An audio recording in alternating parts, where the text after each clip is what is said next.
আজকেও আমি বলবো যে আমাদের বেশ কিছু ঘটনা, যে ঘটনাগুলো মানে আমার সাথেও ঘটে। আমি বলেছিলাম যে আমি যে বাসাটায় থাকি সেই বাসাটা হন্টেড, এবং সেই বাসাটা কিছু মানে জাস্ট 3-4 দিন আগের একটা ঘটনা। সেই ঘটনাকে আজকে শো শুরু করতে চাই। তার আগে বলি যে শীত কিন্তু পড়ে গেছে, ওয়েদারটা চেঞ্জ এসছে, এবং এখন সকালবেলা হতেই বেশ ঠান্ডা লাগে এবং রাতের বেলাতে বেশ ঠান্ডা লাগে। এবং শীতের রাতে বিশেষ করে শীত যখন জমে তখন ভূতের যে কোনো মানে প্যারানর্মাল অ্যাক্টিভিটিস এর যে কোনো বিষয় নিয়ে আলোচনা করা যায়, এটাও খুব জমে যায়। যাই হোক, কয়েকদিন আগে ঘটনা বলি। আমি অফিস থেকে বাসায় ফিরেছি। কটা হবে? রাত 10টা হবে। সাধারণত ইউজুয়ালি মানে যে সময়টা ফিরি সেদিন সেই সময়টা ফিরেছিলাম না, একটু আগে পরে এরকম হয়েছিল। তো আমি জাস্ট সেদিন বাসায় কেউ ছিল না। আমি সিঁড়ি ভেঙে আমার দরজার সামনে গিয়ে দাঁড়ালাম, এবং তারপর একটা অদ্ভুত ঘটনা ঘটলো। আমি জাস্ট দরজার বাইরে থেকে একদম স্পষ্ট শুনতে পেলাম যে রান্নাঘরে আমার মানে মা থাকলে যেরকম একটা আওয়াজ হয় যে বুঝছে বাসায় মা আছেন এবং তিনি রান্না বান্না করছেন, ঠিক সেই রকম ধরনের একটা আওয়াজ হচ্ছে, যেন রান্না বান্না চলছে। ডাইনিং টেবিলে যেন অনেকগুলো মানুষ একসঙ্গে খাওয়া দাওয়া করছে, তাদের প্লেট নাড়ার শব্দ এবং গুনগুন হাসির শব্দ। তারপরে একটা বাচ্চা মেয়ে কণ্ঠস্বর শুনতে পাচ্ছিলাম, যে সে খুব আনন্দে আছে, এরকম টাইপের একটা কণ্ঠস্বর। আমি নিজের কানকে বিশ্বাস করতে পারছিলাম না। আমি একটু কিছুক্ষণ দাঁড়িয়ে আরো স্পষ্ট ভাবে শব্দটা শোনার চেষ্টা করলাম। হ্যাঁ, আমি তখন শুনতে পাচ্ছিলাম। আমি জাস্ট মনে করলাম যে হ্যাঁ, এই বাসায় তো অনেক কিছু হয়, হয়তো এই জন্য এরকম হচ্ছে, কিন্তু এরকম তো কখনো হয়নি, হয়তো আমি ভুল শুনছি।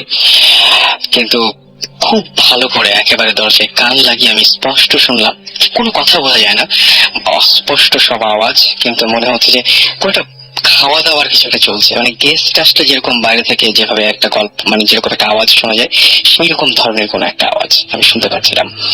তো আমি ভাবলাম যে না, এটা পুরোই ভুল হতে পারে, আমি ভেতরে ঢোকা উচিত এবং দেখা উচিত ভেতরে কি হচ্ছে। আমি জাস্ট আমার পকেট থেকে চাবিটা বের করে দরজাটা খুলে ফেললাম, এবং যখনই আমি চাবিটা ঢুকাইছি ঠিক সেই মুহূর্তে যে শব্দটা হয়েছে, শব্দটা হওয়ার সাথে সাথে ভেতরে আমি কোনো শব্দ পেলাম না। এবং কি অদ্ভুত ব্যাপার, যেই মুহূর্তে আমি দরজাটা খুলতে গেলাম সেই মুহূর্তে লোডশেডিং শুরু হয়ে গেল।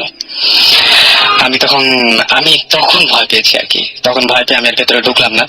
আমি জাস্ট বাসা থেকে নিচে নেমে আসলাম, এবং নিচে নেমে এসে ভাবলাম যে হ্যাঁ, ওপরে গিয়ে আরো কি কি কাণ্ড ঘটে তত কোনো ঠিক ঠিকানা নাই। তো আমি জাস্ট নিচ থেকে এক প্যাকেট মোম কিনলাম, এবং এটা একেবারেই সত্যি ঘটনা। আমি মোম কিনলাম, মোম কিনে তারপরে আমি গেছি আবার আমার বাসায়, এবং বাসায় গিয়ে তারপরে মোম জ্বালাচ্ছি। আমার রুমের প্রত্যেকটা জানালা দরজা সবসময় বন্ধ থাকে, এবং ওই রুমটার মধ্যে আসলে কি বলবো যে কোনো ধরনের কোনো বাতাস ঢোকার কারণ নাই, কারণ ওখানে বাতাস ঢোকা পসিবল না, একেবারেই পসিবল না। কিন্তু যতবার আমি মোম জ্বালালাম ততবারই মোমটা নিভে যাচ্ছিল। খুবই অদ্ভুত ব্যাপার। এবং মোমটা কোনোভাবেই থাকছিল না, মানে আগুনটা কোনোভাবেই থাকছিল না। তো আমি তখন বললাম কি 3টা মোম একসঙ্গে জ্বালালাম। একটা রাখলাম একদম দরজার মুখে, আর একটা রাখলাম দরজা একদম রুমের মাঝখানে, আর আগে রাখলাম ঠিক অ্যাটাচ বাথ যেটা আছে সেই অ্যাটাচ বাথের একদম সামনাসামনি একটা রাখলাম। তো আমি দেখলাম যে অ্যাটাচ বাথের সামনে যেটা সেটা ঠিক থাকছে, কিন্তু রুমের মাঝখানে যেটা সেটা নিভে যাচ্ছে। আর বারান্দা যেটা, আমি আবার বারান্দায় গিয়ে সমস্ত গ্লাস সবকিছু লাগাই দিলাম, দেখলাম যে সব ঠিক আছে কিনা। হ্যাঁ, ঠিকই আছে। আবারও জ্বালালাম, আবারও ঠিক একই অবস্থা। এবং আমি জানি না আসলে কি হয়েছিল সেদিন রাতের বেলায়। এরপরে আমি যখন মানে কি বলবো যে একটু কিছুক্ষণ পরে ইলেকট্রিসিটি আসলো এবং মোমের আলো নিভিয়ে আমি শুতে গেলাম, ঠিকই সারা রাত দুঃস্বপ্ন দেখলাম, এবং সারা রাত আমি একটা বাচ্চা মেয়ের কান্না সেটা শুনতে পেয়েছিলাম। খুবই অদ্ভুত ব্যাপার, খুবই অদ্ভুত ব্যাপার। এবং তারপরে আমি দেখলাম যে আমার বাসায় সেদিন আমার তখন মনে পড়েছিল যে আচ্ছা, বাসায় আমি ওঠার সময় কোনো অস্বাভাবিক ঘটনা হয়েছিল কিনা। তখন দেখছিলাম যে শুধু আমি দেখছিলাম একটা জিনিস মনে আছে, একটা বেড়াল জাস্ট একটা বিড়াল, খুবই শুকনা, খুবই ছোট একটা বিড়াল। জাস্ট আমার মানে যখনই যাই তখনই আমার দিকে অনেকক্ষণ ধরে তাকিয়ে ছিল, এবং আমি একদম কাছাকাছি আসা পর্যন্ত সে তখনও পর্যন্ত দূরে ছিল না। এই এবং তারপর থেকে আমি গতকাল রাত পর্যন্ত দুঃস্বপ্ন দেখেছি। আমি জানি না এরপরে কি আছে, তবে আজকে দুপুরবেলা, ইনফ্যাক্ট আজকে দুপুরবেলা একটা ঝিম আসছিল। আমি সকালবেলা শো করে তারপরে বাসায় গেছি এবং ঘুমাতে গেছি, এবং দুপুরবেলায় যেটুকু সময় ঘুমেছি তার মধ্যে আমি খুব বাজে ধরনের একটা স্বপ্ন দেখেছি। আর অন্য যে কি হচ্ছে এসব, বাট খুবই অদ্ভুত ব্যাপার। মানে কোনো কোনো সময় নিজের কানকে বিশ্বাস না করে কোনো উপায় থাকে না, ভিতরে কি হচ্ছে কি না হচ্ছে বা কারা এরকম। আমার খুব অদ্ভুত লেগেছে যে আচ্ছা আমার বাসা, সেই বাসায় অন্য কেউ থাকবে, তাকে ভয় পেতে হবে, ব্যাপারটা কেমন উইয়ার্ড না? সো এরকম ব্যাপার ঘটেছিল আর কি। ঘটনাগুলো আমরা জানছি, একদম জাস্ট ঘটনা জেনে চাই। এমন ঘটনা হচ্ছে আজ থেকে 3 থেকে 4 বছর আগে আমি চিটং থেকে গ্রামে যখন যাই, তখন আমার বাবা মানে বিদেশ থেকে আসার পরে, তখন আমি গ্রামের বাড়িতে যাওয়ার পরে, তখন একদিন রাত্রেবেলা যখন প্রায় 3:30 বাজে, তখন আমি ঘুমানো অবস্থায় তখন আমার আব্বু ফজর নামাজ পড়ার জন্য ডাক দেয়। তখন ওই সময় শীতের দিন। আচ্ছা, তখন আমি উঠতে চাইলাম না, অনেকক্ষণ ডাক দেওয়ার পর আমার আব্বু আবার মসজিদে চলে গেল। তারপর 5-10 মিনিট পরে আমার আম্মু মানে ডাকতেছে যে মসজিদে যাওয়ার জন্য, নামাজ পড়ার জন্য। তারপর তখন আমি উঠে গেলাম। উঠে আমাদের বাড়ির পাশে যে পুকুর একটা আছে, ওই পুকুরে উজু করতে গেলাম। তখন খুব অন্ধকার, কারেন্ট ছিল না, খুব অন্ধকার। তখন যখন উজু করি তখন আমাদের পুকুরটা একটু বড়, আশেপাশে একটু জঙ্গল, ঠিক আছে, বাসা যা আছে। তখন আমি হঠাৎ করে চোখ পড়ে পুকুরের ওই পার কোনার মধ্যে যে একটু আলোকিত দেখতে পাই, মানে আলো দেখতে পান? হ্যাঁ, আলো দেখতে পাই। তারপর আমি কেয়ার করি নাই। তারপর আমি উজু বানিয়ে তাড়াতাড়ি করে উজু বানিয়ে তারপর বাসায় চলে আসি। বাসায় এসে তারপর কিছু বলি নাই। তারপর হাত মুখ মুছে টুপি নিয়ে মসজিদের উদ্দেশ্যে রওনা দিই। আমাদের মসজিদটা হচ্ছে মানে আমাদের বাড়ি থেকে 7-8 মিনিট লাগে যাইতে। আচ্ছা, যখন যাই তখন মানে আমাদের পুকুর পাড়ের পাশ দিয়ে যেতে হয় আর কি।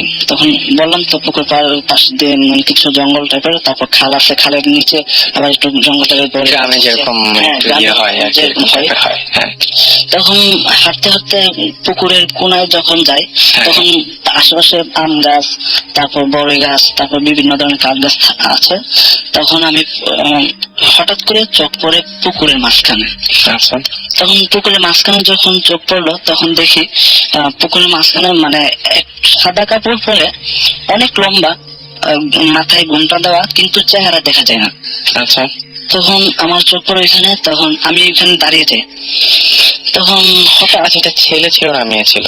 এটা ছেলে ছিল না মেয়ে ছিল এটা আমি বলতে পারবো না, কারণ চেহারা দেখা যায় না, ঠিক আছে, ঘোমটা দেওয়া নয়, অন্ধকার টাইপের। ওকে।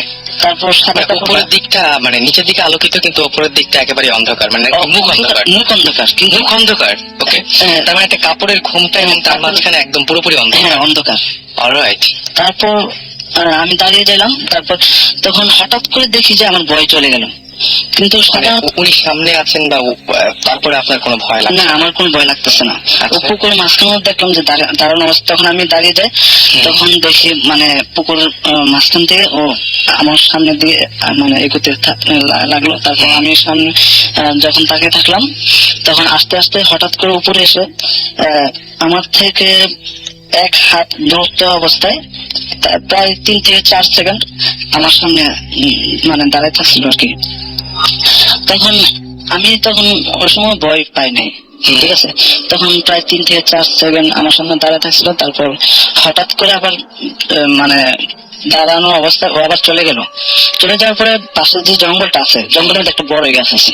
আচ্ছা, বড়ই গাছের সাথে দেখি যে হঠাৎ করে ওই বড়ই গাছের সাথে এটা মিশে গেল।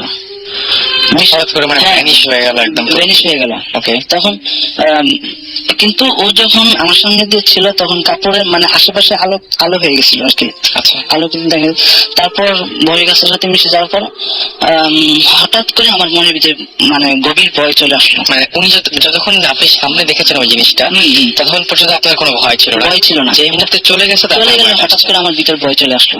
ওকে। কিন্তু এটার কারণ কি আমি জানতে মানে জানি না।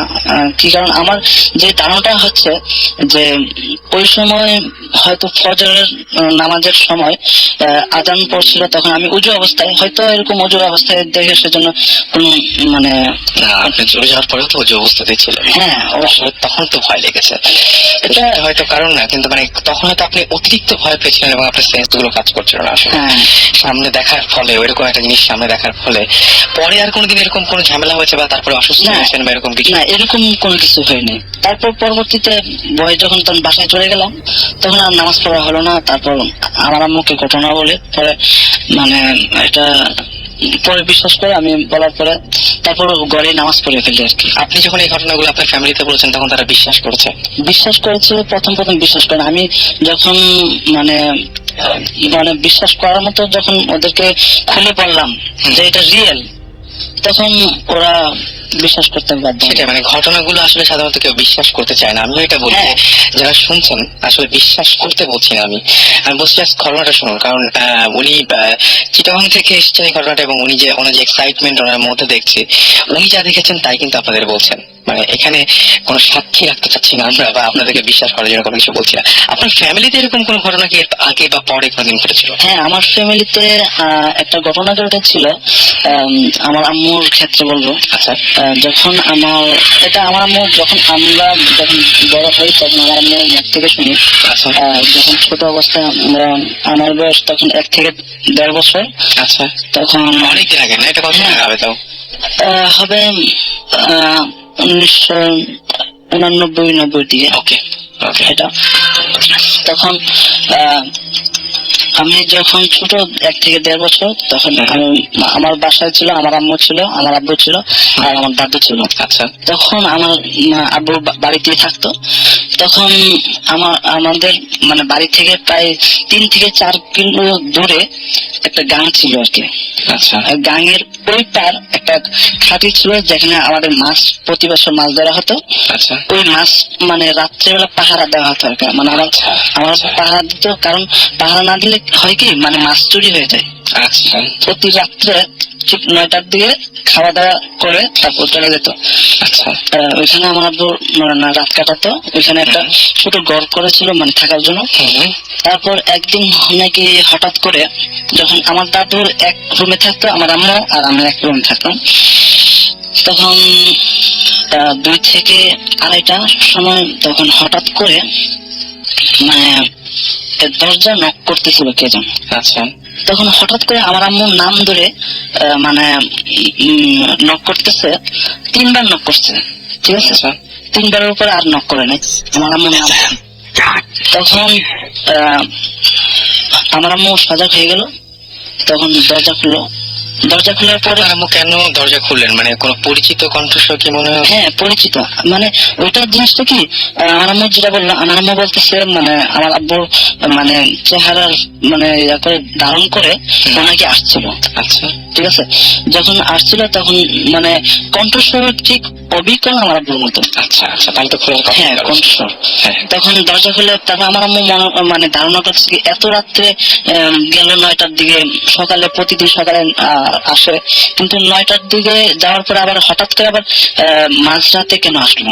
আসার তো কথা না। তখন দরজা খুলে দেখলো যে চলে যাচ্ছে। আচ্ছা। চলে যাওয়ার পরে আমার আম্মু হঠাৎ যাই না মানে হয়তো সায়েন্স অন্যরকম হয়ে গেছে, ওনার পিছনে পিছনে আমার আম্মু ছুটতে লাগলো আর কি। আচ্ছা। ওই তখন নিশ্চয়ই আপনার আম্মুর মাথায় অন্য কোনো কিছু কাজ করে নাই? না, অন্য কিছু কাজ করে নাই। আর ওই সামনে যে আছে ও খেয়াল করে নাই যে আমার আম্মু পিছিয়ে পিছিয়ে যাচ্ছে, ও পিছনের দিকে আর তাকায়নি। আচ্ছা। তখন আমাদের পুকুর পাড়ে কোনার মধ্যে একটা মানে জাম গাছ ছিল। আচ্ছা। অনেক বড় জাম গাছ। তখন পুকুরের নিচে নামার সময় তখন গিরা পর্যন্ত পানি পর্যন্ত নামছে আমার আম্মু। আমার আম্মু ছিল ওইটা মানে ওই সামনে যে ছিল ওর থেকে 2 থেকে 3 হাত দূরত্ব হবে, এরকম দূরত্ব ছিল। তখন আমার আম্মু চলে যাচ্ছে। হঠাৎ করে নাকি আমি যখন সাধারণত 1 থেকে 1.5 বছর মানে যে বাচ্চা, তারা সহজে খাট থেকে কিন্তু নামতে পারে না। ঠিক আছে, কিন্তু আমার আম্মু থেকে যা শুনলাম যে তখন আমি কিভাবে খাট থেকে নামলাম, কিভাবে পড়লাম, আর কিভাবে সজাগ হলাম আমি মানে নিজেও বলতে পারি না। তখন হঠাৎ করে দরজার সামনে এসে মানে অনর্গল মানে চিৎকার করতে লাগলাম আর কি। আচ্ছা, চিৎকার করতে লাগলাম, হঠাৎ করে আমার আম্মু মানে আমার কান্নার স্বর শুনতে পেলো। তখন নাকি হঠাৎ করে পিছন দিকে দেখে যে দরজার সামনে দাঁড়িয়ে আমি কান্না করতেছি প্রচন্ড। তখন আমার আম্মু ওই জায়গা থেকে দৌড়ে চলে আসে। আচ্ছা, তখন আর পিছন দিকে ফিরে নেয়। ঠিক আছে, তখন ফিরার পরে ঘরে আসার পর আমার দাদু ঘুম থেকে উঠলো। কি হলো মানে ওর সামনে দরজায় এসে কেন কান্না করছো, তুমি কোথায় গেছো, মানে এরকম করার পরে আমার দাদুকে সবকিছু খোলার পর বলার পরে তারপর সকাল হলো। সকাল হওয়ার পরে আমার আব্বু আসলো ওই গ্যাং থেকে। তারপর আমার আব্বুকে কোয়েশ্চেন করা হলো যে আপনি কি রাত্রেবেলা আসছেন 2টা থেকে 2:30 দিয়ে? না তো, আমি তো রাতের বেলা আসিনি, আমি তো রাতে ওইখানে মানে থাকছিলাম। আচ্ছা, তারপরে তার মানে একদম পুরো ব্যাপারটাই অন্যরকম কিছু একটা ছিল। হ্যাঁ, অন্যরকম। আপনার আব্বু যদি ওখানে থাকেন, মাঝের ওই জায়গায় থাকেন, তাহলে এইখানে যিনি এসেছিলেন তিনি কে? এটা আমার কোয়েশ্চেন যে এটা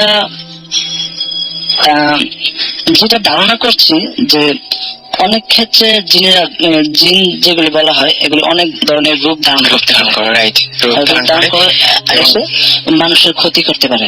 না, সবসময় যে ক্ষতি করে তাও না, হ্যাঁ, অনেক সময় মঙ্গলও করে আছে, কিন্তু মাঝে মাঝে দেখি যে মানে ক্ষতি অনেক বেশি আনন্দ দেবে সেরকমই প্রত্যাশা এবং আশা করছি যে পুরোটা সময় আপনিও আমাদের সাথে থাকবেন। তো যাই হোক, চলে যাচ্ছি ঘটনায়। আমাদের আজকে প্রথম যে ঘটনা সেটি দিয়ে শুরু করছি। লিখছেন, নমস্কার রাসেল ভাই, আশা করি ভালো আছেন, কারণ আমি জানি আপনি সবসময় ভালোর দলেই থাকেন। আমার নাম নিলয় চক্রবর্তী, আমি খুলনা জেলার দৌলতপুর থাকি। ভূত এফএম পাঠানো এটি আমার প্রথম ঘটনা। যাই হোক, আজ আমি আপনাদের সাথে যে ঘটনাটি শেয়ার করতে যাচ্ছি সেটা আমার মায়ের কাছ থেকে শোনা একটি ঘটনা। ঘটনাটি আনুমানিক 1990 থেকে 1991 সালের ঘটনা। বলে রাখা ভালো, আমাদের হিন্দু ধর্মীয় মানুষদের যে কোনো শুভ কাজ, যেমন বিয়ে, অন্নপ্রাশন এবং শ্রাদ্ধ ইত্যাদি, এই সময়গুলোতে নাপিত অর্থাৎ যাদের পেশা চুল দাড়ি কাটা, তাদের ফুলের ছোঁয়া ছাড়া কোনো কাজ সম্পূর্ণ হয় না। আমি এবার আমার ঘটনায় চলে যাবো। আমার মা আমাকে যেভাবে বলেছিলেন আমি সেভাবে আপনাদের বলছি। আমার মায়ের যখন 12 বছর বয়স, তখন খুলনার এক নাম করা মন্দিরের নাম উল্লেখ করতে নিষেধ করেছেন, ব্র্যাকেটে দিয়ে দিয়েছেন। মন্দিরের পূজারীর কাছ থেকে শোনা এই ঘটনা। পুরোহিতের নাম ব্র্যাকেটে লিখে দিয়েছেন, নামটা প্রকাশ না করতে। তিনি ছিলেন একজন তন্ত্র সাধক। তিনি ভূত, পেতনি এবং জিন ছাড়াতেন ওঝার মতো। আমার মা ও আমার দিদা একদিন তার কাছে যান মন্দিরে পুজো দিতে। মন্দিরের পাশে পুরোহিতের ঘর। আমার মা দূর থেকে দেখলেন তার ঘরের ভেতরে টেবিলের ওপর কাঠের থালার উপর লাল কাপড় দিয়ে ঢাকা কি যেন একটা জিনিস রয়েছে। আমার মা কৌতূহল বশত পুরোহিতকে জিজ্ঞেস করলেন, কাকু, লাল কাপড় দিয়ে ঢাকা ওই জিনিসটি কি? তিনি মজা করে বললেন, ওর ভেতরে একটা হাড় রয়েছে। আমার মা বললেন, কিসের হাড়? এটি আপনার কাছে কিভাবে আসলো? প্রথমে পূজারী তেমন কিছু বলতে চাইলেন না। পরে আমার মায়ের অনেক চোরাচুরির কারণে তিনি ওই হাড়ের পেছনের রহস্য বলতে রাজি হলেন। তার বয়স যখন 20-22 বছর, এত কম বয়স থেকে ভূত, পেতনি ও তন্ত্রমন্ত্র, জাদু এসব নিয়ে কাজ করতেন। একদিন বর্ষা রাতে আমাদের খুলনা রূপসা শ্মশানে এক মরদেহের সৎকার করতে যান তিনি। যখন সৎকারের কাজ চলছে এমন সময় তিনি সিগারেট খাওয়ার জন্য হাঁটতে হাঁটতে ওই স্থান থেকে কিছুটা দূরে যান। হঠাৎ করে তার একটি পা একটি গর্তের মধ্যে ঢুকে যায় এবং তার পায়ে অনেক চোট পান তিনি। গর্তের ভেতর থেকে তার পায়ের নিচে কিছু শক্ত জিনিস অনুভব করলেন। আমরা জানি যে সব জিনিস নিয়ে যারা কাজ করেন তাদের অনেক সাহস থাকে। স্বাভাবিকভাবে তারও অনেক সাহস ছিল। তিনি আগে পিছিয়ে কিছু না ভেবে গর্তের ভেতরে হাত ঢুকিয়ে দেন। বেশ কিছু শক্ত জিনিস ওনার হাতে অনুভূত হয়। ঠিক এমন সময় তার সঙ্গী সাথীরা ওনাকে পেছন থেকে ডাক দেয় ও তাকে আবারও শ্মশানে নিয়ে যায়। কিন্তু তার মনের ভেতর কৌতূহল কাজ করে, শক্ত জিনিসটি কি ছিল। তিনি মনে মনে সিদ্ধান্ত নিলেন যে আবারও ওই স্থানে ফিরে যাবেন। যেমন ভাবা তেমন কাজ। শ্মশানে সকল কাজ শেষ হওয়ার পর সকলের চোখের আড়ালে তিনি ওই স্থানে ফিরে যান এবং ওই গর্তের ভেতরে আবারও হাত ঢুকিয়ে দেন ওই শক্ত জিনিসটি ধরে। টান দেওয়ার পর উনি যা দেখলেন সেটা দেখার জন্য ওই সময় প্রস্তুত ছিলেন না। তিনি গর্ত থেকে যে জিনিসটা উঠালেন সেটি একটি লম্বা হাড়। তিনি প্রথমে একটু ঘাবড়ে গেলেন, তারপর কিছুক্ষণ পর ভাবলেন হাড়টি তিনি নিজের কাছে রাখবেন তার তন্ত্র সাধনার জন্য। কিন্তু তিনি জানতেন না যে এই হাড়টি তিনি তার নিজের সাথে তিনি যে নিয়ে যাচ্ছেন সেটি কার হাড়, তিনি বা কিসের হাড়। তিনি বাসায় এসে সবার চোখের আড়ালে একটা জায়গায় হাড়টি রেখে দেন। ঘটনার মূল ঘটনাও শুরু হয় এইখান থেকেই। প্রথম রাতে কোনো সমস্যা হয় না, দ্বিতীয় রাত থেকে ঘটনাটি ঘটতে শুরু করে। আনুমানিক 12টা থেকে 1টার সময় তার ঘুম ভেঙে যায়। ঘুম ভেঙে তিনি শুনতে পেলেন তার ঘরের আশপাশ থেকে কান্নার আওয়াজ ভেসে আসছে। কিন্তু কিছু শোনার পর তিনি ঘরের আলো জ্বালিয়ে খোঁজা শুরু করলেন ওই আওয়াজটি কোথা থেকে আসছে। অনেক খোঁজাখুঁজির পর তিনি খুঁজে পেলেন না। এরই মধ্যে কান্নার আওয়াজ বন্ধ হয়ে যায়। তৃতীয় রাতে গত রাতের মতো আবার ঘুম ভেঙে যায়। আজও তার ঘুম ভাঙলো কান্নার আওয়াজে এবং তিনি চোখ খুলে দেখলেন একটি কালো ছায়ার মূর্তি তার ঘরের ভেতর থেকে হেঁটে যাচ্ছে এবং তার ঘরের ভেতরে হেঁটে বেড়াচ্ছে।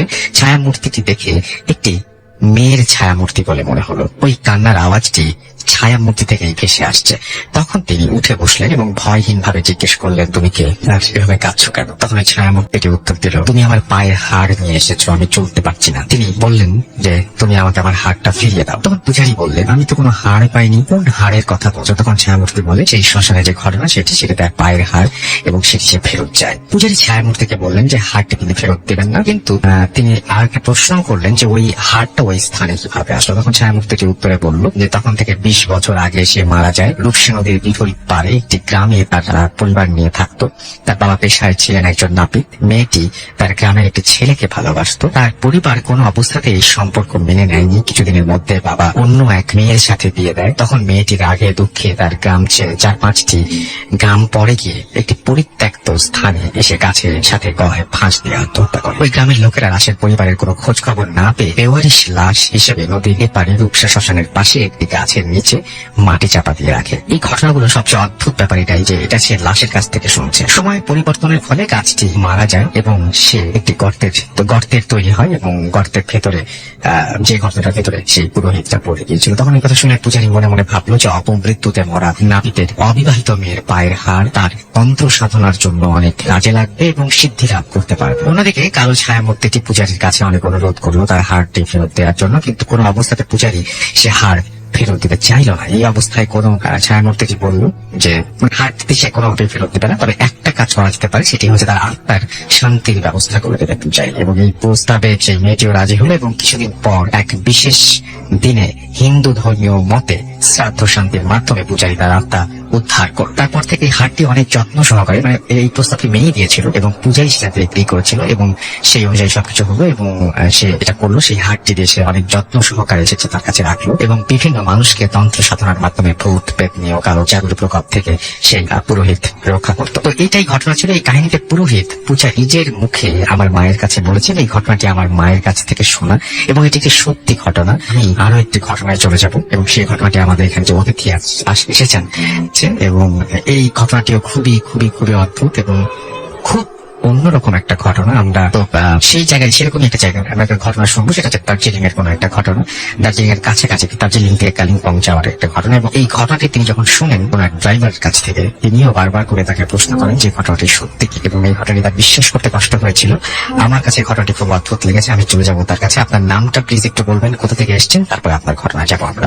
থ্যাংক ইউ রাসেল ভাই, থ্যাংক ইউ রাসেল ভাই ফর ইনভাইট মি। মূলত এটা আমার প্রথম ভূতের ফ্যামে আসা। আচ্ছা, আমার পরিচয়টা আমি দিচ্ছি। আমি সুমন, মালিবাগ চৌধুরী পাড়া থেকে এসেছি।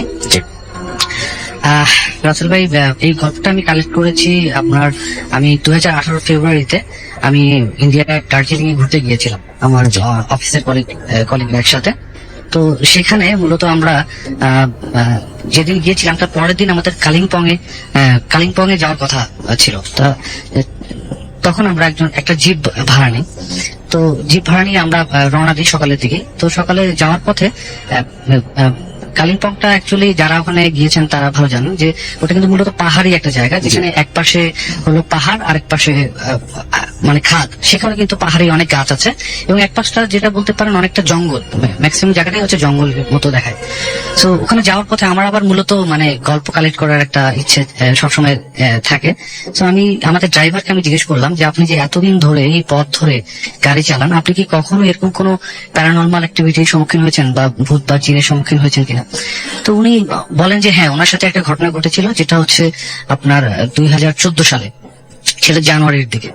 তো আমরা সবাই উৎসুক হয়ে গল্পটা মানে ঘটনাটা জানতে চাইলাম তার কাছে। তো উনি তখন গাড়ি চালাচ্ছিলেন, রানিং অন দা ওয়েতে ছিলাম আমরা কালিম্পং এর উদ্দেশ্যে। তো উনি শুরু করেন, উনি যেভাবে বলছেন আমি সেভাবেই বলার চেষ্টা করছি। উনি যেখান থেকে কালিম্পং এর উদ্দেশ্যে রওনা দেন প্রতিদিনের মতোই, তো সেদিনে উনি সেই একইভাবে গিয়েছিলেন। তো কালিম্পং এ যাওয়ার পরে ওনার ওখানে বেশ কিছু কাজ ছিল, কাজ শেষ করতে করতে ওনার একটু লেট হয়ে যায়। তো লেট হয়ে যাওয়ার পর উনি মানে ব্যাক করবেন এখন কালিম্পং থেকে দার্জিলিং সিটিতে। বাট যেটা হয় যে অন্যান্য দিনের থেকে সেদিন তার একটু লেট হয়ে যায়। তখন তো একটু বলে রাখা ভালো যে আপনার দার্জিলিং সিটিতে যারা গেছেন বা ঘুরতে গেছেন তারা হয়তো জানেন যে রাতের বেলা রাত 10টা মানে ওখানে অনেক রাত, তার মানে ওখানে অলরেডি জনমানব শূন্য হয়ে যায় সেই জায়গাটা। সো উনি মানে নর্মালি উনি ব্যাক করছেন তখন রাত 10:30। তো ব্যাক করতে করতে উনি পথের মধ্যে হঠাৎ করে উনি একটা জিনিস মেয়েকে উনি দেখতে পান। মেয়েটা তাকে হাত দেখাচ্ছিল যে যাতে গাড়িটা মানে তাকে সে ড্রপ নিতে যাচ্ছিল মানে গাড়ির কাছে। তো যখন সে মানে হাত দেখায়, সে মেয়েটাকে দেখে সে পুরোটি অবাক হয়ে যায়, কারণ এত রাতে এখানে কোনো মেয়ে থাকার কোনো সম্ভাবনাই নেই। কারণ যেহেতু ওখানে মানে ওখানে কোনো মানুষ থাকার কথা না। তো উনি আরেকটা বিষয় জানতেন, যে প্লেসটাতে মেয়েটা দাঁড়িয়ে হাত দেখিয়ে তার কাছে লিফট চাচ্ছে সেটা মূলত একটা হন্টেড এরিয়া। কারণ এর আগেও ওখানে অনেক মানে যারা ওখানে জিপ চালায় তারা অনেকেই ওখানে অনেক মানে অশরীরী অনেক কিছুই দেখেছিল। তো উনি এটা মনে করে উনি আর গাড়ি থামানোর কথা মানে ভাবেননি। উনি সঙ্গে সঙ্গে সেই জায়গাটি যত দ্রুত জোরে গাড়ি চালানো শুরু করে, এবং উনি এতটাই ভয় পেয়ে যান যে উনি পিছন ফিরেও তাকাতেও ভয় পান। উনি সঙ্গে সঙ্গে ওই জায়গাটি ত্যাগ করেন। তো যেতে যেতে মূলত তার কিছু দূর পরেই রাসেল ভাই একটা শ্মশান ঘাট পড়ে। তো শ্মশান ঘাটটা উনি যখনই অতিক্রম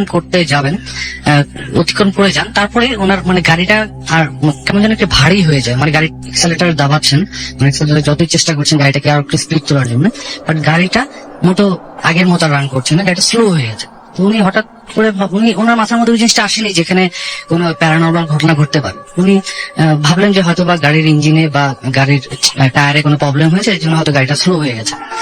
তো উনি গাড়িটা যে মোবাইলটা ছিল সেটা লাইট জ্বালিয়ে উনি গাড়ির ইঞ্জিন এবং চাকা চেক করা শুরু করেন।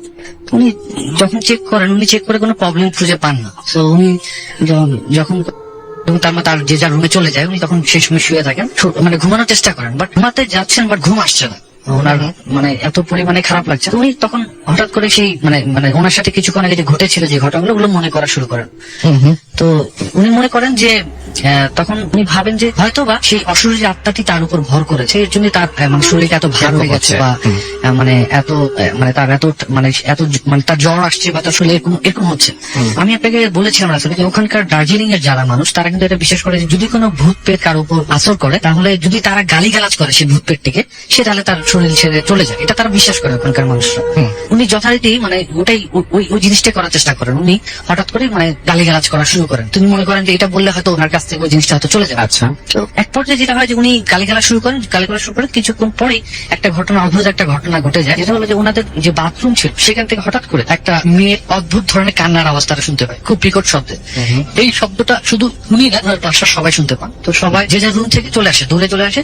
তো ওনারা প্রথমে বাথরুম থেকে যেহেতু শব্দটা আসছিল, ওরা বাথরুমে প্রথমে গিয়ে চেক করে যে কি হচ্ছে, মানে কি জিনিসটা। ওনার বাথরুম খুলে দেখে যে বাথরুমে মানে কেউ নেই। ওনারা তারপরে ওনার ওয়াইফ, ওনার মা, ওনার ছেলের রুমে যায়। ছেলের রুমে গিয়ে দেখে যে ছেলে ওই সময় কিন্তু সে সেন্সলেস হয়ে গেছে, মানে সে শুয়ে আছে মেঝেতে। তো তারা অবাক হয়ে যায় যে মানে বিষয়টা কি, মানে এরকম চিৎকার একটা সাউন্ড আসছে, বাট তার ছেলেও এখন মানে সেন্সলেস, কথা বলছে না। তো তারা সকাল হওয়া পর্যন্ত মূলত ওয়েট করে। যখন সকাল হয়ে যায় মানে ভোরবেলা, তখন সেন্সটা ফিরে আসে। তখন তারা তাকে জিজ্ঞেস করে যে মানে তোমার কি হয়েছিল। তখন সে তাদের সাথে শেয়ার করে যে রাতের বেলা একটা হয়েছিল, এরপর থেকে আমি এখন মানে কিছুই জানি না, রাতে আমি কখন হয়ে গেছে কি হয়েছে। তারা তখন ঠিক করে তাকে তাদের এলাকার যে ইমাম সাহেব ছিলেন তাকে তার কাছে তারা নিয়ে যাওয়ার পরে ইমাম সাহেব ওনাকে তখন জিজ্ঞেস করে যে মানে আপনার সাথে কি হয়েছিল, পুরো ঘটনাটাই শেয়ার করেন তখন। হ্যাঁ, তো ইমাম সাহেব পুরো ঘটনাটা শোনার পরে উনি মানে ওনাদেরকে যেটা বলেন যে ওনার অ্যাকচুয়ালি ওনার সাথে মানে যে জিনিসটা ছিল সেই জিনিসটা খুব একটা মানে ভালো জিনিস ছিল না, সে তার বড় একটা ক্ষতি করে ফেলতে পারত। তো আল্লাহ তাকে মানে সেভ করেছেন ওনার ভাষা অনুযায়ী। উনি তারপরে ওনাকে মানে একটু ঝাড়ফুঁক দিয়ে দেন, পানি পড়া তেল পড়া পরিয়ে ওনাকে বলেন যে এখন উনি যাতে বাসায় নিয়ে যায় তাকে। উনি রাসেল ভাই যেটা হচ্ছে যে উনি তারপরে বাসায় তার ফ্যামিলি তাকে নিয়ে যায়। তো এতটাই অসুস্থ হয়ে গিয়েছিলেন যে নিজের শরীর মানে নিজে যে হেঁটে যাবে এই শক্তিটা তার ছিল না। তাকে নিয়ে যাওয়ার পরে বাসায় উনি যাওয়ার পরে উনি তখনও অসুস্থ। উনি অলমোস্ট আমাকে যেটা বলেছিলেন যে 20 দিন উনি বিছানা থেকে উঠতে পারেননি, এতটাই অসুস্থ ছিলেন। এরপর তো 20 দিন পরে উনি আস্তে আস্তে সুস্থ হতে শুরু করেন। এক পর্যায়ে যেটা হয় যে উনি মানে পুরোপুরি সুস্থ হয়ে যান, তখন উনি মানে মানে আবার তার জিপ মানে গাড়ি চালানো শুরু করেন। উনি বলেছিলেন যে অ্যাকচুয়ালি এই গাড়ি দিয়ে তার সম্ভব, কারণ গাড়ি না চালালে তো সংসার চলবে না, এটা একটা ওনার ইয়ে ছিল। উনি এখনো সেই পথ দিয়ে মানে চলাচল করেন এবং এরপরও নাকি উনি অনেক কিছুই মানে দেখেছেন ওই জায়গায়, যে জায়গাটা আর যে জায়গাটা মূলত রাসেল ভাই ঘটনাটা ঘটেছিল ওটা কিন্তু একটা হন্টেড, মানে ওখানে এলাকার লোকজন যারা বলে তারা বলে যে ওখানে অনেক মানুষদেরকে মেরে ফেলে দেওয়া হতো, মানে ওটা একটা জঙ্গলের মতো ছিল পাহাড়ের পাশে। তো যার জন্য ওই এলাকাটায় মানে কেউ নর্মালি একা কেউ যেত না। তো তখন উনি ওই সেই গাড়ি চালানো তো শুরু করে দিলেন। তো এরপর থেকে উনি যেটা আমি অফিয়ার আপনাকে বলেছিলাম যে উনি মানে এরপর থেকে উনি যখনই কোনো একা মানে যেতে শুরু করেন তখন উনি মানে সিগারেট খাওয়া শুরু করে দেন। আমি আবার জিজ্ঞেস করেছিলাম যে কেন আপনি সিগারেট কেন মানে খাচ্ছেন। উনি বলেন যে আসলে উনি বিশ্বাস করেন এটা যে আগুন জাতীয় জিনিসকে এই ধরনের মানে ভূত পেতরা ভয় পেত এগুলো দেখলে তারা আসবে না। তো এখনো ওনার নাকি মানে যখনই ওই জোনটা দিয়ে যায়, হন্টেড প্লেসটা দিয়ে যায়, তার এখনো নাকি গা শিউরে ওঠে। রাসেল ভাই এটাই ছিল আমার ঘটনা। আসসালামু আলাইকুম, কেমন আছেন? ওয়ালাইকুম সালাম। আসসালামু আলাইকুম সবাই। থ্যাংক ইউ রাসেল ভাই। হ্যাঁ, অনেকদিন পরে আসলে পাপড়ি ধানমন্ডি থেকে ইন ডিটেইল বলছি এটা প্রবলেম আছে কিছু। ওকে, আজকে যে ঘটনাটা শেয়ার করবো এটা খুব বেশি দিন আগে হয়েছে এরকম কিছু না, জাস্ট এই জানুয়ারিতে 2019 জানুয়ারি recent একটা ঘটনা। হ্যাঁ, রিসেন্ট একটা ঘটনা। আমি আমার বাসার একদম পরের বাসাটাই, ঠিক আছে, মানে এখান থেকে পরে আর আসা সময় না, আগে আমাদের রিলেটিভস বাড়ি করে র্যাপিডলি ওনার বাড়ি করার সময় এলাকার কিছু ঝামেলা ছাড়া বাড়ি হয়ে যায়, খুব দ্রুত বাড়িটা হয়। জি। ফাইনালি কাজ শেষ, জানুয়ারিতে ওনারা নতুন ভাড়াটা ওঠা শুরু হয় 1 তারিখ থেকে। তো জানুয়ারির 1 তারিখ থেকে ভাড়াতে আসে, সবকিছুই ঠিকঠাক অ্যাজ ইউজুয়াল। 12 তারিখের দিকে মানে 10 তারিখের পরের ঘটনাটা, ওই বাড়িতে ওনারা যে ভাড়াতে আসেন $1, তো ফার্স্টের দিকে যে রুমটা সেখানে যে ভাড়াতে আসেন যে ফ্ল্যাটটাতে, ওই ভদ্রলোক সকালবেলা খুব সকালে আঙ্কেলের থেকে চাবি নিয়ে চলে যায় খুব দ্রুত, মানে লাইক 6:30 7টা হবে এরকম, আরো সকালে হয়তো 8টা বা 9টার দিকে যখন ওই বাসায় তার বুয়া আসে, ঢুকেই দেখে যে মেইন গেটটা খোলা আছে। তো ভেতর থেকে ইউজারই লক করার কথা, সকালে ঢুকে উনি ডাকে বাসার যে বুয়া ছিল ওনাকে ঢাকাঢাকি করে পায়নি এবং ভেতরের বেডরুমে যেয়ে দেখে মহিলাটা সিলিং এ ঝুলছে, ঠিক আছে, সুইসাইড। তো অ্যাজ ইউজুয়াল খুব চিল্লাপাল্লা, সবাই এখানে লোকজন জড়ো হয় এবং পুলিশ আসে, অ্যাজ ইউজুয়াল যা হয় যে একটা সুইসাইডাল কেস। তো in the mean time police dead body নিয়ে যায়, পোস্টমর্টেম হবে। তো সেই ভদ্রলোককে ট্রেস করা যাচ্ছে না, তার ফোন অফ। এন্ড দেন রিপোর্টে যেটা দেখা যায় যে মহিলাটা সুইসাইড না, দ্যাট ওয়াজ মার্ডার। সবচেয়ে মানে কষ্টের যে বিষয়টা, তো lady was 5 to 6 months pregnant that time. তো মহিলাটা প্রেগন্যান্ট ছিলেন। এটা তোমার খুব এমনি একটা মানুষ মারা যাওয়াটাই আনন্যাচুরাল, সেখানে একটা আরেকটা মানুষ তার ভেতরে ছিল, সেটাও খুন হয়েছে। তো পুলিশ আসে, রিপোর্ট টিপোর্ট দেখে, সবাই একটা সময় সিল করে দিয়ে যায়, বাসা চলছে এভাবেই। এবার কেস মামলা হচ্ছে, এবার হচ্ছে থানায়, বাড়িতে আর কোনো ব্যাপার নেই। কয়েকদিন পর থেকে যেটা হয়, ওই বাড়িতে আশেপাশে যারা আছে, মানে ওটা তো গ্রাউন্ড ফ্লোরের ঘটনা, ফার্স্ট ফ্লোরে যারা আছে 2 তলায়, সেখানে ওরা শুনতে পায় যে নিচের ঘর থেকে খুব ধুমধাম শব্দ হচ্ছে, উইয়ার্ড আচরণ। হয়তো বা বাসায় একটা ঘটনা হয়েছে সেই জন্য হয়তো মনে হচ্ছে, বাট হচ্ছে এখন কিছু একটা হলে না মানুষের সাবকনসিয়াস মাইন্ড এটা ধরে নেয়, না হলেও মনে হয় যে অনেক কিছু হচ্ছে। পাশের ফ্ল্যাটে যেটা হয়, এরকম অনেকেই বলছে যে ওই আঙ্কেলকে বলছে, আঙ্কেল একটা মিলার টিলার দেওয়ার ব্যবস্থা করেন, রুমটাকে খোলা আছে। এখন যেহেতু পুলিশ সিল করে দিয়ে গেছে, তো সেই রুম তো খোলা পসিবল না। পাশে বাসায় যিনি আছেন, একদম আমি আপনাকে বাড়ির তো ঠিকানাটা বললাম, অফিয়ারে বলছিলাম, ওনার ওখানে কেস চলছে। তো পাশের বাড়ি থেকে যেটা হয়, ভদ্রলোক 1 তলা থেকে 2 তলায় যে ভদ্রলোক, ওনারা দেখছে যে নিচ তলায় জানালার এটা মানে বারান্দার এই দরজাটা, মানে এই যেখানটাতে ঘটনাটা হয়েছে যে ফ্ল্যাটটাতে, উনি রাতে 10টা 10:30টার দিকে বোধহয় বারান্দায় আসেন কোনো একটা কারণে। সে দেখেন যে ওইখানটাতে কিছু একটা শব্দ হচ্ছে, নিচ 2 তলা থেকে 1 তলা কিন্তু খুব ইজিলি অ্যাক্সেস করা যায়, শব্দ হচ্ছে। তো উনি বুঝতে পারছেন না, খুব একটা রাত হয়নি, ল্যাম্প পোস্টের আলো ওইখানে দেখা যাচ্ছে। ভালো করে উকি দিয়ে দেখে কিছু একটা বসে কোন একটা কিছু খাচ্ছে, একটা মহিলা একটা স্ট্রাকচার, খুব যে দেখা যাচ্ছে না খাচ্ছে, কি খাচ্ছে না দেখে তার দেখার মতো ওই সাহসটা হয়, এসে দৌড়ে ভেতরে চলে যায়। পরদিন সকালে এরা কি করে যে পরদিন সকালে এই ভদ্রলোক এবং তার ওয়াইফ, তার একটা বাচ্চা ছিল 5-6 মাসের বেবি, বেরিয়ে চলে যায় গ্রামের বাড়ি চলে। তো হঠাৎ করে এরকম একটা ঘটনা হলো, 5-7 দিনের মাথায় আবার এরকম চলে গেছে। তো এই ক্যাচাল মানে চলছে একটা না একটা। তো আমরাও আমার কাজিন আছে, ওর বেবি হয়েছে, বাবুটার বয়স হচ্ছে 1 বছর। ওকে বারান্দার দিকে নিয়ে আসলেও প্রবলেম হয়, মানে ও তো হচ্ছে 2 তলায় আর ঘর হচ্ছে 1 তলায়। আমাদের বাসায় ওরা এমন করেছে বাড়িটা যে একটা ওয়ালও পর্যন্ত দেয়। আমি যে আসছিলাম আমাকে কিন্তু একটা সামনে দিয়ে আসতে হয়েছে, ওই রুমটার সামনে দিয়ে আমাকে আসতে হচ্ছে, বিল্ডিং এর ভেতর, বাট ওইটার সামনে দিয়ে আসতে হচ্ছে। তো এইভাবে পরে খবর পাওয়া যায় 2-3 দিন পরে, যেটা যে ওই ভদ্রলোকে চলে গেলেন সকালে, খুব ভোরে চলে গেলেন ওনার ওয়াইফ এবং বেবিকে নিয়ে। ওনার বেবিটা মারা গিয়েছিল এন্ড দ্যাট টাইম সরি আমি মিস করেছি। পরদিন সকালে ওনারা তো চলেই তো যায়, তো চলে যাওয়ার পর সেখানে হচ্ছে আপনার রুমে যখন এই যে বারান্দা বাইরে যে সিটি কর্পোরেশনের ঝাড়টানো দেয় পুলিশ করে আসে, বারান্দায় দেখতে পায় যে রক্ত এবং রক্ত পড়ে আছে, ছাপ রক্ত। আর এখানে তো ঢোকা পসিবল না যেহেতু পুলিশ সিল করে দিয়ে গেছে। তো কোনো বিড়াল টিড়াল কিছু করেছে কিনা, এখানে একটা ছোট্ট বাচ্চার আঙুল পাওয়া যায়। মানে এটাই খুব অদ্ভুত একটা জায়গা না? আমি আপনাকে বলার সময় আমি খুব ফ্রি করছিলাম। আমার ভীষণ, আমি আমার চোখ বন্ধ করে আমি দেখি ছোট্ট একটা আঙুল, মানে এই যে ছোট আঙুলটা আমাদের কোলে আঙুল যেটাকে বলে, এই আঙুলটা। তো পরে 2 দিন পরে জানা যায় যেটা, ওটা তখন পুলিশ আর বলে না, যেহেতু একটা ঝামেলা অলমোস্ট চলছে, বাড়ির বদনাম হয়ে গেছে, ভাড়াটেরাও চলে যাওয়ার মতো অবস্থা, পুলিশ এটা ইনফর্ম করে না, যেহেতু লাস্ট সেখানে ওরকম কিছু তো ক্রাইম দেখেনি। তো ধারণা করে যে ধামা চাপা দেয়, বিড়াল এটা নিয়ে এসছে এখানে বা বিড়াল খেয়েছে। ঘটনাটা যখন ওই ভদ্রলোক চলে যায়, যে ভদ্রলোক ছিলেন ওনার তো যেহেতু অনেকদিন ভাড়া আছেন, ওনার কাছে ফোন যায় যে একটা আবার তো ঘটনা হয়েছে। তো উনি বলে ওনাদের বাচ্চাটা মারা গেছে, 5-6 মাসের যে বাচ্চাটা ছিল, বাচ্চাটা হচ্ছে ওই দিন রাতে হঠাৎ করে অসুস্থ হয়ে যায় এবং ভোরের দিকে ওরা দেখে যে বাচ্চাটার হাতের আঙুলটা, একটা হাতের বা হাতের আঙুলটা নাই, মানে ছোট আঙুলটা পরে আঙুলটা ওর হাতে নাই। তো এই কারণে মানে ওরা ওই ব্লিডিংরত অবস্থায় যে হাতের আঙুলটা নিয়ে ওইভাবেই ওরা বের হয়ে যায়। কারণ ওদের তো তখন বলছিল যে আপনারা পুলিশ বা ডাক্তারের কাছে, আমরা বললাম ডাক্তার নিয়েছি, আমরা এখান থেকে বের হয়ে ডাক্তার দেখিয়ে দেন ও রাস্তাতেই মারা যায়। তো এটা ওরা চায়নি যে ছোট্ট একটা বাচ্চা 5-6 মাসের একটা শরীর পুলিশ কাটুক আবার পোস্টমর্টেম করে। একটা মানুষ মহিলা মারা গেছে, তার পেটে কিন্তু এরকম একটা বাচ্চা ছিল, এরকম একটা বাচ্চা, যে বাচ্চাটার বয়স মাত্র পৃথিবীতে এসছে 5-6 মাস। বাচ্চাটার হাতের আঙুল ছিল না, ওই একটা হাতে, ওইভাবেই তাকে দাফন করে।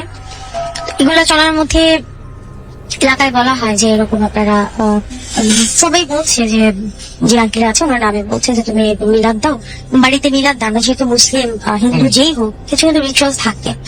হ্যাঁ, ওইগুলো কাজগুলো উনি করেননি। আর এগুলো আসলে কতটা সত্যি মিথ্যা জানে, বাট তারপরে কিছু ব্যাপার থাকে। কিন্তু ওইখানে তো একটা ঘটনা বলবো, যেহেতু যে বার্ডারের ঘটনাটা হয়েছে, তো পরে ওনাকে বলা হয় আপনারা মসজিদে এনে হুজুর এনে, উনি হুজুর নিয়ে আসেন, হুজুরে এসে নামাজ পড়ে যত হয়ে যায়, কিন্তু কোনো সমস্যার সমাধান হয় না। উপরের ফ্লোরে ওরা বলছে যে রাতের দিকে ওরা বলছে যে আত্মচিৎকার, মানে কষ্ট দিয়ে মারলে বা যদি কষ্ট হচ্ছে খুব এরকম শব্দ পাওয়া যায়। কিন্তু ব্যাপারটা আসলে এমনি হলে হয়তো ন্যাচারাল হতো, বাট যেহেতু একটা ঘটনা হয়েছে মানুষ স্বাভাবিকভাবে নেয় না, ওরা 2 তলার ভাড়াটিও চলে যায় এই ভয়ে। তো ফাইনালি ওই আঙ্কেল যেটা করেন, ডিসাইড করে যে কিছু একটা করতে হবে। ইন দ্য মিন টাইম পুলিশের সাথে নেগোসিয়েট করে এই ব্যাপার, মার্চে হয়তো বা ফেব্রুয়ারি লাস্টে ঝামেলা, মানে বলে যে রুমটা আপনারা খুলতে পারেন, আমরা যেহেতু দেখছি 60 days হয়েছে অলমোস্ট, আমরা দেখছি ব্যাপারটা। ওই দিন লাইক মার্চের ফার্স্টের দিকে একদিন রাতে 8টা-9টা বাজে, আমার ভীষণ ক্ষুধা পেয়েছে, 8:30-9টা হবে এরকমই। আমি আপুকে বললাম চলো খাওয়া দাওয়া করে আসি, রাতে ডিনার করবো। In the mean time Pushpa আপু, আমি চলে যায়, আমার আপু ঝাপু ও আপনার আগে চলে গেছে, যে তুই আমি লক করে আসছি। ফুয়াদকে ফোন করলাম যে তুমি কোথায় আছো, আসো আমরা রাতে একসাথে বাইরে খাওয়া দাওয়া। আপু ফুয়াদ বলে আছে তোমরা যাও, আমি পৌঁছে যাবো। আমি ওইখানে নিচে গেটে তালা দিয়ে আসছি, আপু আগে গেছে, গাড়িতে উঠবে, আচ্ছা তুমি আসো। আমি যাওয়ার সময় আমার গেট থেকে বের হওয়ার সময় আমি দেখি যে প্রচন্ড মানে আপনার আতর, বিভিন্ন রকমের আতর, মানে পড়া স্মেল। আতর গন্ধ তো এমনি খুবই না হয়, তার মধ্যে অনেক রকম আতর। আমি ওইটুকু জায়গা মনে হচ্ছে যে আমি যাওয়ার সময় আমার হঠাৎ করে শরীরটা কেমন অস্বস্তি হচ্ছে, মানে লাইক যে শরীর ভারী হয়ে যাওয়া না, মানে ব্যথা করছে বা জ্বর আসলে যেরকম হয় এরকম একটা সিচুয়েশন। আমি যেই মানে ক্রেজ নিয়ে খেতে গেছি, পানি ছাড়া আমি কিচ্ছু খেতে পারি, কিচ্ছু না, একটা মানে একটা শশা পর্যন্ত মুখে দিতে পারছি না, যে আমি এত হাঙ্গার অবস্থায় গেছি। আপু বলছে যে হঠাৎ করে কি হলো, তো আমার ফেস দেখে বলছে যে রাস্তা আরো নীলচে টাইপের হয়ে যাচ্ছে, মানে খুবই ব্যথায় যদি শরীর থাকে। দেন আমরা চলে আসি 10টার মতো বাজে, তখন আমরা চলে আসি 9:30-10টা বাজে চলে আসি। আসার পরে আমি বাসায় এসেই আমার ভীষণ খারাপ লাগছে। আমি এশার নামাজটা কমপ্লিট করি, এশার নামাজ পড়ে যখন আমি কোরআন তেলাওয়াত শেষ করি, আমি কোরআন শরীফ পড়ে ওঠার পরে আমার মনে হচ্ছে যে ঘাম দিয়ে জ্বর ছাড়লে যেরকম হয়, মানে একেবারে শরীর ফ্রেশ, না মেডিসিনস না কোনো কিছু বা খাবারের কোনো কমপ্লিকেশন, আমি কিছু খাই। In the mean time bell বাজে, ফুয়াদ আসে। ফুয়াদ আসার পরে বললাম যে কি হয়েছে, তুমি কোথায় ছিলে? খুব ভাত পাচ্ছে যে পানি দাও, পানি দাও। কি হয়েছে? তো বলে তুমি কোথা দিয়ে কখন কয়টা বাজে বের হয়েছো? তাই বললাম যে ঠিক এই টাইমের সময় তোমাকে তো ফোন করেছি আমি বের হওয়ার সময়। ও যেটা আমায় জানায় যে ওই বাসায় আঙ্কেল ডিসাইড করে যে একজন বড় আলেম পেপার সাথে কথা বলেছে, উনি বলেছিল 8 জন কোরআনে হাফেজ ওনার বাসায় নিয়ে এসে যে সিস্টেমে কোরআন হাফেজ দিয়ে ওইখানে পিউরিফাই করার জন্য আল্লাহর কালাম যেখানে থাকে, আমরা মুসলিম বলে যেহেতু সে যে মারা গেছেন উনিও মুসলিম ছিল, খারাপ কিছু থাকতে হয়তো এক্সিস্ট করবে না। ফর দ্যাট তারা কি করেন 8 জন, আমি প্রশ্ন করলাম 8 জন কেন, তো পথ বললে আগে ঘটনায় শুনি ওইখানে গেছে আমাদের ব্রডব্যান্ডের বিজনেস, তো বেশ কিছু প্রবলেম হচ্ছিল, কয়েকজনই কমপ্লেন যে ভাই একটু প্রবলেম হচ্ছে, ওর এমপ্লয়িকে না পাঠিয়ে নিজে যায়,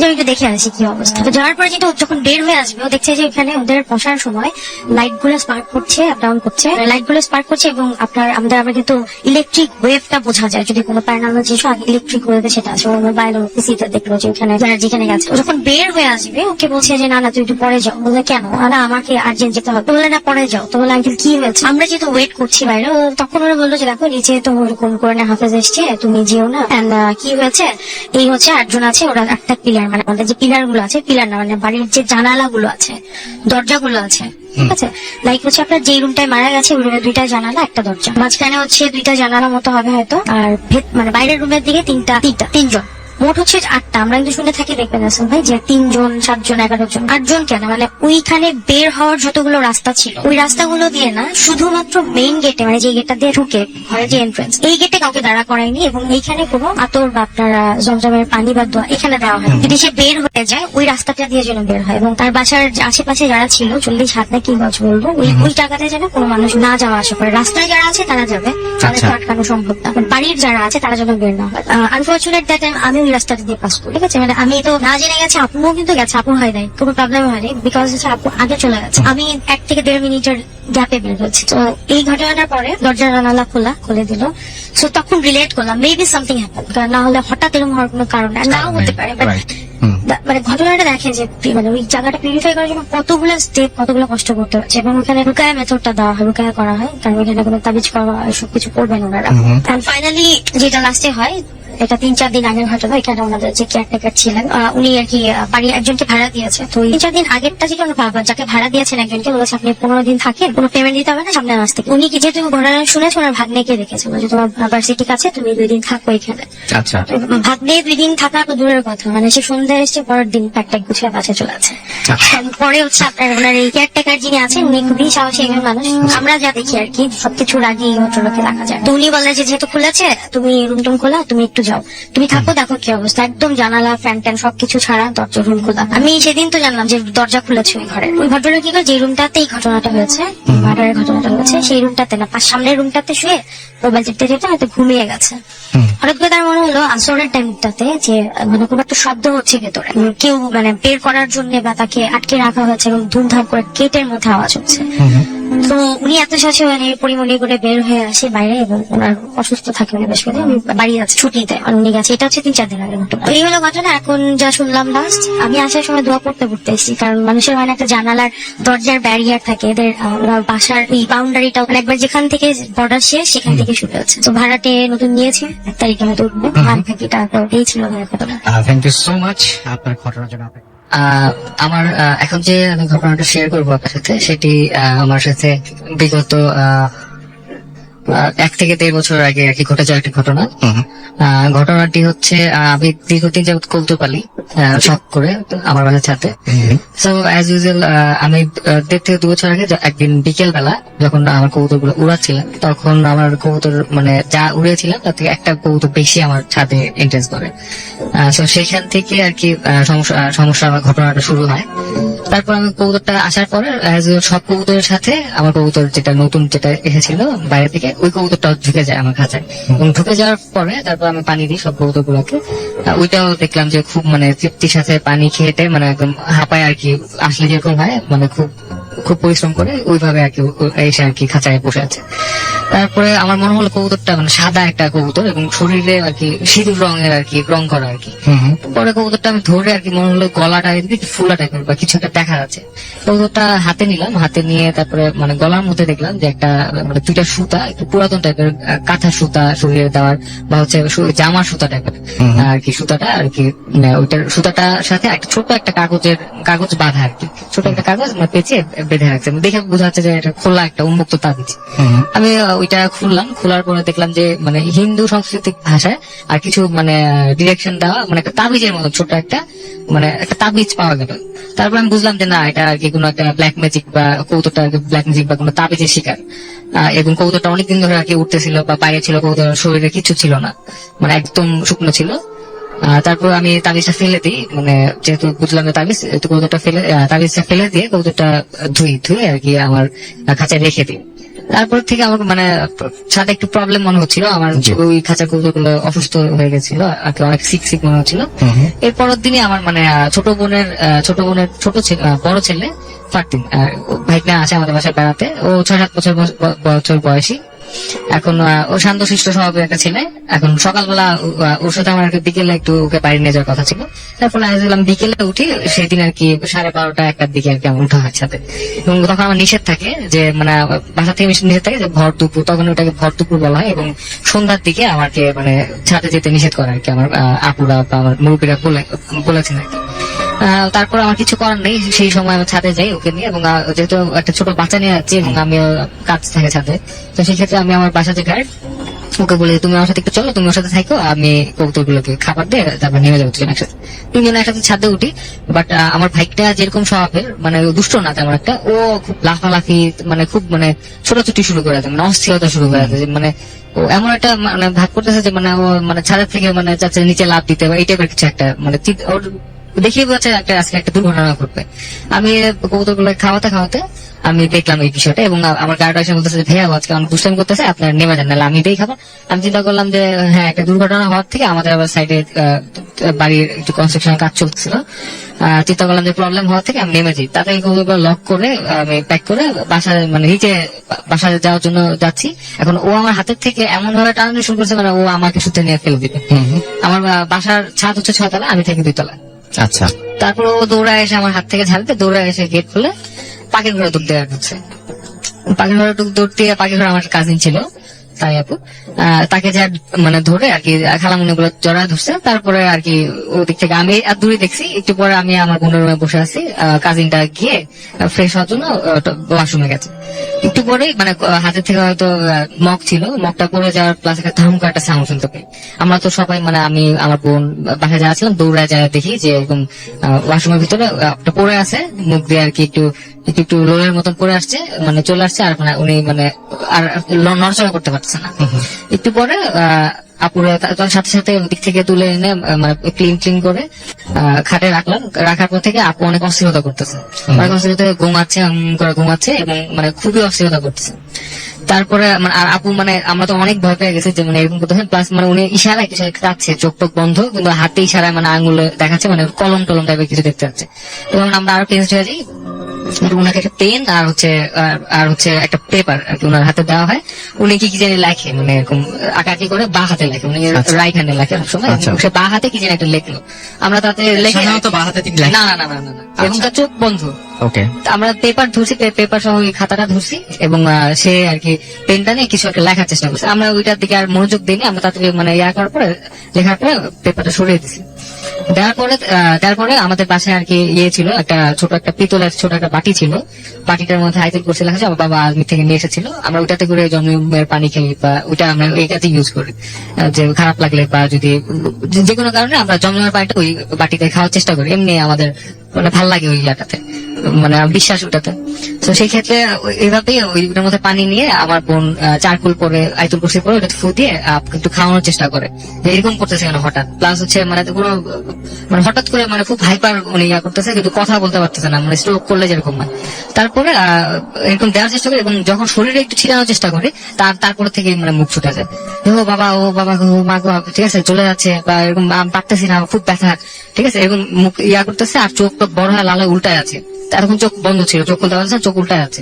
তার আর হচ্ছে মানে ওনারা আমি আমার বোন আমরা 2-3 জন মিলে ধরে রাখতে পারতেছি না, মানে উনি মানে পেটের দিক থেকে উঠে বসে যাচ্ছে, গড়ায় পড়ে যাচ্ছে ঘাটের থেকে।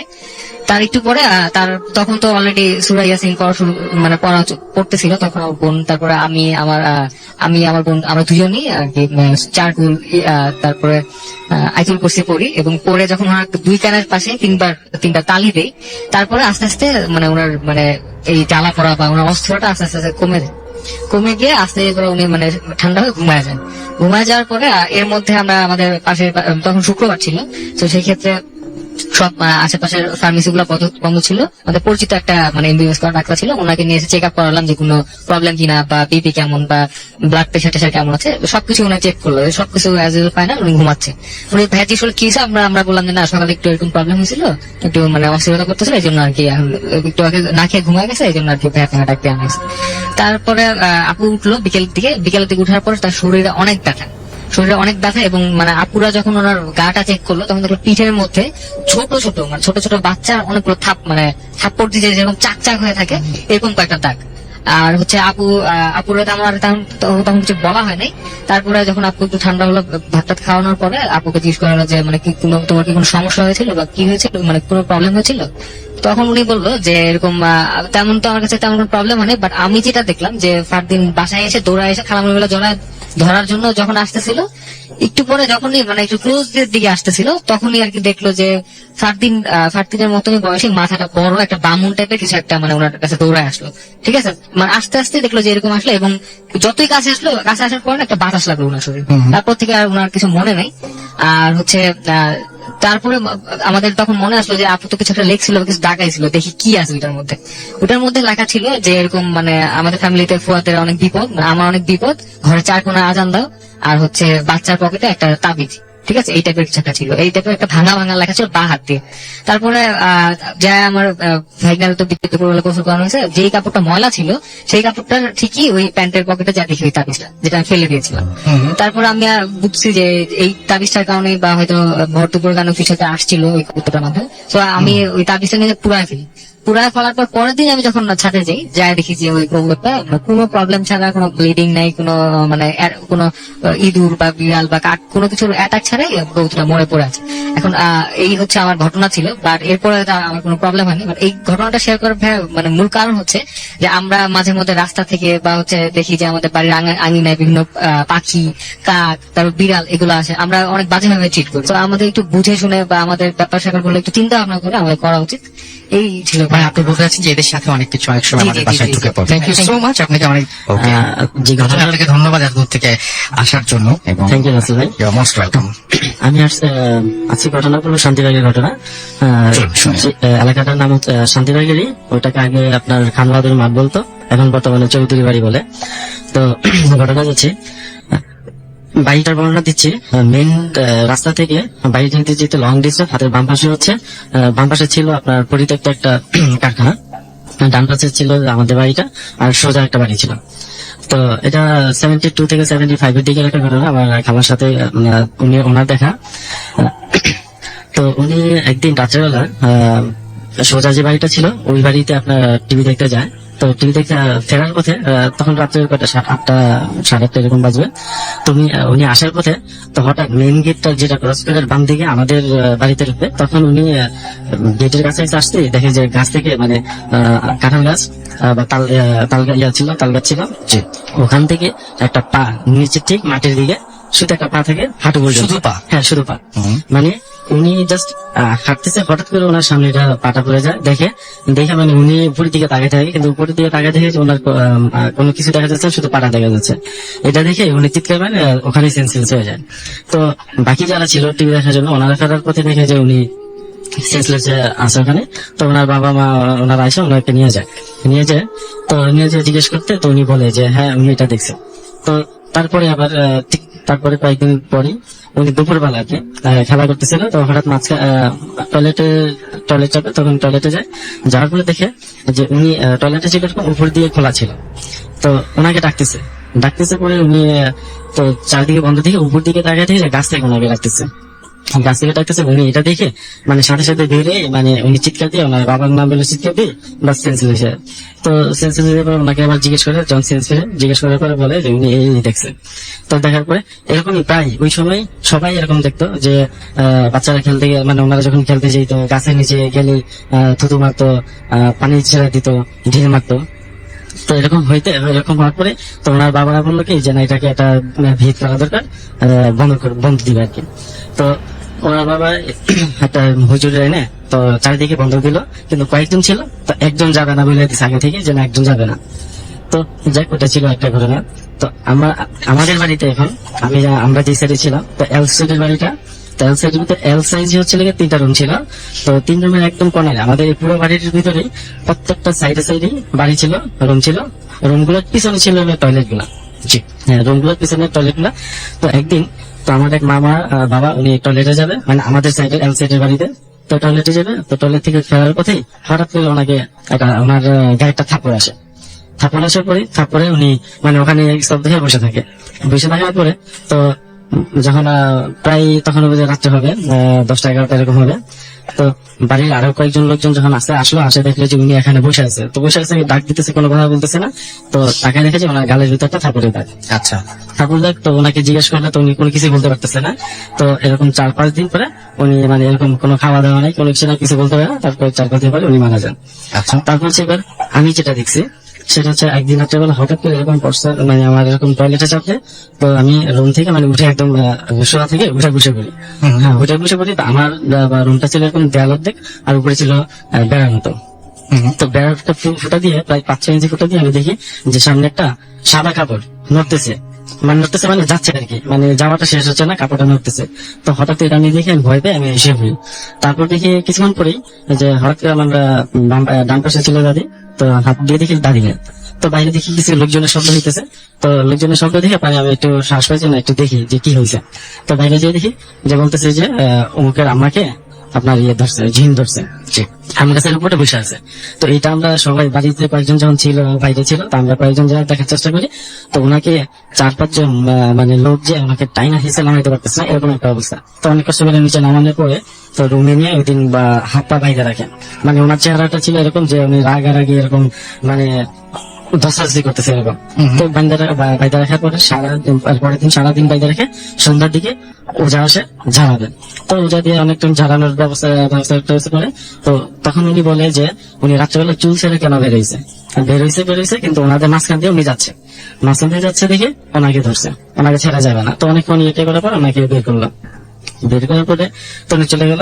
তো তার ঠিক 2 দিন পরেই আমার দাদি যখন রুম থেকে বেরো, তখন শান্তিবাগে মানে আমাদের ওই এলাকাটা খুব পানির সমস্যা ছিল। তো এই কারণে সকাল সকাল উনি উঠে, মানে খুব ভোরে বলতে তখন প্রায় 3টার মতো বেজে যাবে, উনি উঠছে, ওইটা বাইরে যাবে। তো যা দেখে যে এখন ওই দূর থেকে দেখেছে যে ওই বাথরুম গুলোর সামনে একজন হাতে বদাম নিয়ে দাঁড়ায় আছে। তো উনি সামনে গেল, সামনে যেয়ে দেখেছে 3টা বাথরুমই খোলা, বাট উনি বদাম নিয়ে দাঁড়ায় আছে। তাদেরকে দেখে বলতেছে কি যে এই বাথরুমে যাবে? হ্যাঁ যাবো। পরে বলতেছে যে ঠিক আছে যা, কিন্তু ওই কর্নারটাতে যাইছে, এই 2টা ভালো না। যখন এই কথাটা বলছে তখন উনি বুঝতে পারছে যে না, সামনের 2টা তো ঠিক আছে, তো ওই 2টাতে এমনিতেই খারাপ, 2টা বেলা কেউ যেতেছে না, কিন্তু আমাকে এই 2টা বাদ দিয়ে বললো যে ওইটাতে যাইতে। তো উনি কি করলো, যখনই বুঝতে পারার পরে সাথে সাথে উনি বললো যে না, এখানে পানি পড়তেছে, তো আমি বালতিটা নিয়ে আসি বললে ওনাকে অনেক বলতেছে যে যা, এখন যা, আমার হাতে বদনাটা আছে, এটা নিয়ে যা, ওইটা পরে আনিস। তো উনি বলতেছে না, পানি পড়তেছে, পানিগুলো নষ্ট হবে, আমি যা বালতিটা নিয়ে আসি। তো উনি বালতিটা আনতে গেল, বালতিটা আনতে যেয়ে দেখে যে ওই যেই মহিলাকে এখানে দেখছে, ওই মহিলা মাত্র দরজা খুলে রুম থেকে বেরিয়েছে পরে বলতেছে যে আমি আগে সন্দেহ করছি যে ওটা তুই না, মানে ওখানে যখন বলছে ওর সাথে সাথে বুঝতে পারছে। মানে আপনার এই যে ঘটনাটা, এই ঘটনার মধ্যে সবচেয়ে ইন্টারেস্টিং পার্টটা কোন জায়গায়, যদি আমাকে একটু বলতেন। এখানে মানে এই ভাইটা এরকম ছিল যে এখানে মানে কয়েকজন মানে এরকম কয়েকদিন পর এরকম দেখতো আর কি, কিন্তু কাউকে ক্ষতি করতো না, কিন্তু একজন